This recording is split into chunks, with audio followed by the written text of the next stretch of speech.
હિંસાની ફરિયાદ જ્યારે દાખલ કરો એ પછી એની કોર્ટ પ્રક્રિયા શું હોય છે? કોર્ટમાં કેસ કેવી રીતે ચાલે છે?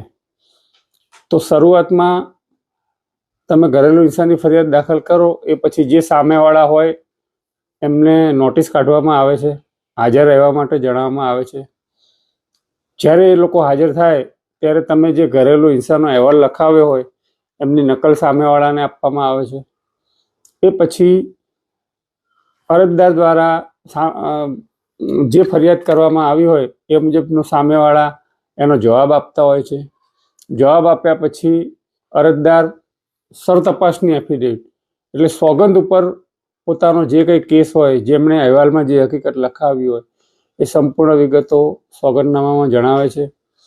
ત્યારબાદ સામેવાળાના એડવોકેટ દ્વારા અરજદારની ઉલટ તપાસ કરવામાં આવે છે. પછી જો અરજદાર દ્વારા કે મારે કોઈ સાક્ષીઓ તપાસવા છે તો એ વધુ સાક્ષીઓ પણ રજૂ કરી શકે છે. ત્યાર પછી અરજદાર દ્વારા એવી એક પ્રોસેસ આપવામાં આવે છે જેને ક્લોઝિંગ પ્રોસેસ કહેવામાં આવે છે કે ભાઈ હવે અમારો પુરાવો પૂરો થઈ ગયો છે, અમે વધુ સાક્ષીઓ તપાસવા માંગતા નથી, એમ કહીને ક્લોઝિંગ પ્રોસેસ આપવામાં આવે છે.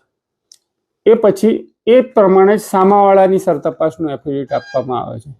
તો સામાવાળાએ જે પોતાના બચાવમાં જવાબ રજૂ કર્યો હોય એ મુજબની સામાવાળા એફિડેવિટ રજૂ કરે છે અને સામેવાળાની ઉલટ તપાસ અરજ દ્વારા કરવામાં આવે છે. સામેવાળા પણ જો સાક્ષી તપાસવા માંગતા હોય તો એ સાક્ષી રજૂ કરી શકે છે, એમના જે કંઈ દસ્તાવેજી પુરાવા હોય એ રજૂ કરી શકે. ત્યારબાદ સામાવાળા પણ એવી ક્લોઝિંગ પ્રોસેસ રજૂ કરવી પડે છે કે ભાઈ હવે અમે કોઈ સાક્ષીઓ તપાસવા માંગતા નથી.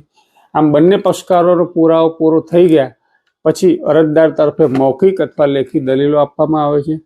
ત્યારબાદ સામાવાળા તરફથી મૌખિક અથવા લેખિત દલીલો આપવામાં આવે છે અને આખરે આ જે કંઈ કેસ છે એ અંતિમ તબક્કામાં એટલે કે હુકમ માટે, જજમેન્ટ માટે ફેરવવામાં આવે છે. સામાન્ય રીતે આ કાયદામાં એવું કહેવામાં આવ્યું છે કે 2 મહિનાની અંદર કેસ પૂરો કરવો, પણ કેસના ભારણના લીધે ઘણી વખત ઘણા વર્ષોના વર્ષો પણ કેસ ચાલતો હોય છે.